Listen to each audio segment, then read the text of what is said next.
welcome everybody to our third podcast. My name's Niamh Minihane and I'm here again with my lovely colleague Lucy. Hi Lucy. Hi Niamh, how was your week? Very good, thanks. Yeah, very busy, very busy. Yourself? Yeah, the same, but good, thank you. Good. So Lucy, as a result of our last podcast, we thought it would be a good idea to talk about quite common problems that we have with families who come to see us. I thought it would be quite interesting for us to discuss perhaps the type of advice that we would give to clients who are perhaps second marriages. So they have their own children from previous marriages and they've come together. They may even have a child of their own together. But it's really the importance of the second marriage, and the big question that most people ask me is, well, how do we protect our assets? How do we ensure that my family benefit and my children benefit? So I just thought it might be a good topic for today. Yeah, absolutely, Niamh. And I agree, that's actually really common now. And like you, the majority of my clients do find themselves in that situation. So I suppose in terms of advice, initially I'd probably think of looking and explaining to them the use of trust. Yes. So the two main, the most popular ones really are the life interest trust and the use of a discretionary trust. Mm-hmm. And I suppose each of those have their own tax implications depending on which route they go down. But I think that's too big a topic to talk about here on this podcast. Yeah, I think that's another maybe one. We could look at doing a sort of inheritance tax podcast a bit further down the line. But yeah, I think the use of trust are really useful in this kind of situation. And I don't know how you feel, but obviously as well, it depends what assets they've got and. Yeah, that's the type. I mean, as you say, without going into too much detail, I think when families come to see me and they want their assets to be protected, the way to do that would be with what we commonly refer to as a life interest trust. Most people tend to use their property, but that's obviously another topic. But you can put anything into the trust to ensure that it's protected for when the second person dies, that you're satisfied that it will go down to your children. But also those types of it's quite good to note as well. Those types of trusts are not just for second marriages to ensure they protect their assets, to ensure that it goes to their beneficiaries, but it's also, I find, it's a useful tool for families, young families. Say, for instance, yourself, you've got young children.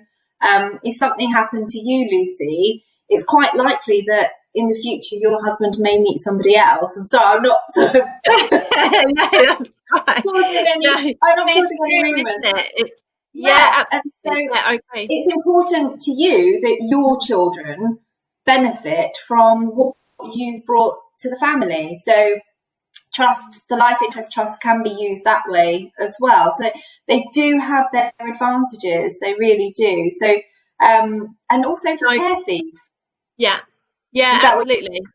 Yeah, no, I agree. And care fees, that's a really topical issue at the moment. And we have so many clients wanting to advise on what they can do to protect their assets against care fees. So yeah, trusts are really useful in that respect.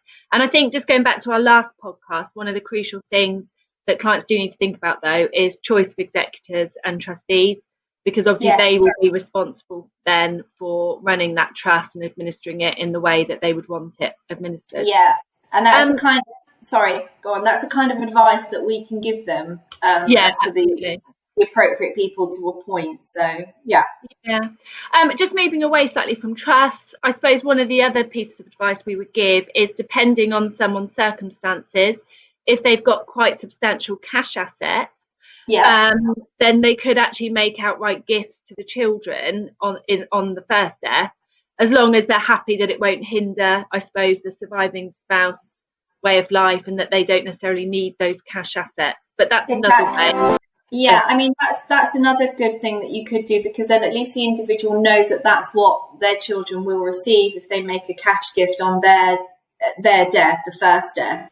But again, what we would do, we would assess the estate and the size of the estate, because that actually may impact as well on inheritance tax. Yeah. So there's all sorts of things that there are useful tools that we have, but obviously it's tailored to each individual circumstances.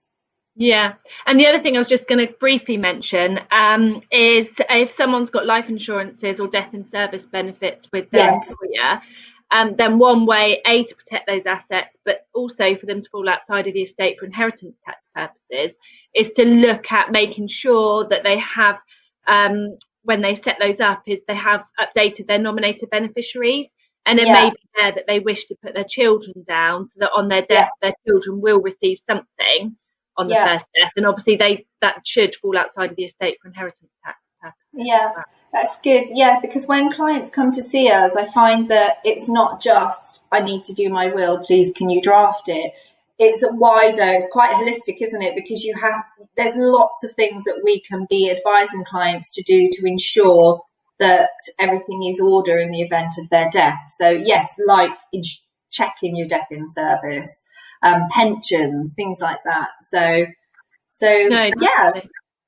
So all I was going to say, Niamh, is obviously we're coming to an end, and I appreciate that actually we've used quite a lot of legal jargon again in terms of life interest trust, discretionary trust, and obviously we haven't really got the time on here just to explain to everyone what those mean. But if anyone's got any queries or questions, they are more than welcome just to contact us directly, and we can sort of help them and point them in the right direction. Yeah, perfect. That's a great idea. And as I've said before in the previous podcast, if anybody has got a particular subject that they would like us to cover, then please do send either myself or Lucy an email, or we are both on Twitter, so please send us a tweet, which would be quite nice. But I think we've decided, unless we have anybody come in between that, for next week we were going to talk about powers of attorney. Yeah, I think we'll sidetrack a little bit and maybe talk about powers of attorney. And then I think we'll probably do a podcast in the future on inheritance tax. Maybe. That's the biggie. Yeah. It is. Perfect. Okay, so powers of attorney next week? Yes, perfect, Lucy. Lucy, have a fabulous week. It's really good to see you again. And speak to you soon. You. Bye. Take care. Bye. Bye.